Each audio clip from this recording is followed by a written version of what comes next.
हूं पल्लवी नागपाल, जेरत प्रोफेसर, बड़ा गुरुकुल। क्या आप अपने बिजनेस को आगे बढ़ाना चाहते हैं? क्या आप फ्रेंचाइजी लेने की सोच रहे हैं या फ्रेंचाइजर के तौर पर अपनी फ्रेंचाइज देना चाहते हैं? तो फ्रेंचाइजिंग का संपूर्ण ज्ञान आपकी सारी की सारी कंफ्यूजन्स को दूर करने के लिए ही बनाया गया है। इस कोर्स में हम आपको बताएंगे कि फ्रेंचाइजिंग का मतलब क्या होता है। फ्रेंचाइजी, फ्रेंचाइजर, फ्रेंचाइज, ये सारे ना बड़े अलग अलग तरह के शब्द हैं, लेकिन सुनने में एक जैसे लगते हैं। तो इनमें अंतर क्या है, इनमें स्कोप क्या रहेगा आपके लिए और इनकी क्या क्या इंपॉर्टेंस है, ये हम आपको इस कोर्स में बड़े अच्छे से समझाने वाले हैं। इसके साथ ही हम आपको ये भी समझाएंगे कि बिजनेस और फ्रेंचाइजिंग में आखिरकार क्या अंतर होता है, फ्रेंचाइज और एजेंसी क्या होती है, एजेंट और फ्रेंचाइजी इसमें क्या डिफरेंस होता है, इसको भी कवर करेंगे।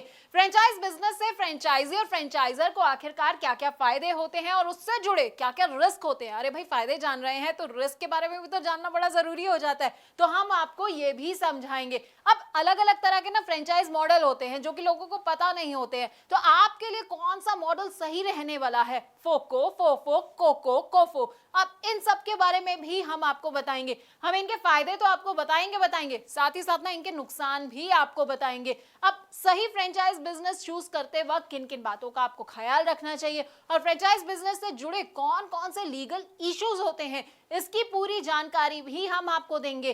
फ्रेंचाइज बिजनेस में सबसे इंपॉर्टेंट होता है फ्रेंचाइज डिस्क्लोजर डॉक्यूमेंट। अब इसके बारे में ना आपको विस्तार से अगर कहीं जानकारी मिलेगी तो वो आपको हमारे इस कोर्स के जरिए ही मिलेगी। इसमें क्या क्या आइटम्स होते हैं, कौन कौन से क्लॉजेस होते हैं, साथ ही आपको फ्रेंचाइजिंग अग्रीमेंट और उनके टाइप्स के बारे में भी हम पूरी की पूरी जानकारी देंगे।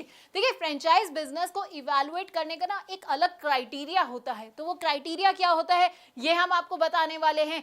इसके अलावा ट्रेनिंग कैसे दी जाती है अपने फ्रेंचाइजी को, तो हम आपको वो भी बताएंगे। डेवलपमेंट ऑफ एसओपी की भी आपको हर डिटेल के बारे में हम आपको अच्छी तरह से समझाने वाले हैं। अब फ्रेंचाइजी और फ्रेंचाइजर के ना फेलियर के भी कई कारण होते हैं। अब देखिए, आपने बिजनेस तो ले लिया, फ्रेंचाइजी आप बन गए हैं, लेकिन आपको समझ नहीं आया कि भाई मैं फेल कहाँ हो गया। तो फेलियर क्यों हो सकता है, किस किस वजह से हो सकता है, क्या क्या कारण हो सकते हैं फेलियर के, ये भी हम आपको समझाएंगे। तो 20 वीडियोस के अंदर ना आपको हम फ्रेंचाइजी फ्रेंचाइजर से जुड़ी हर बात को बताने वाले हैं। अब आप ये सोच रहे होंगे कि भाई इसको करने से मेरा क्या फायदा होगा, ये सब मेरे लिए जानना क्यों जरूरी है। तो देखिए, अगर आप चाहते हैं मुनाफा कमाना और अपने बिजनेस में सक्सेस हासिल करना, तो बस आपको क्या करना है, आपको इस कोर्स को बहुत ध्यान से देखना है। इससे आप फ्रेंचाइजिंग में फेलियर से खुद को बचा पाएंगे और बहुत आगे बढ़ पाएंगे।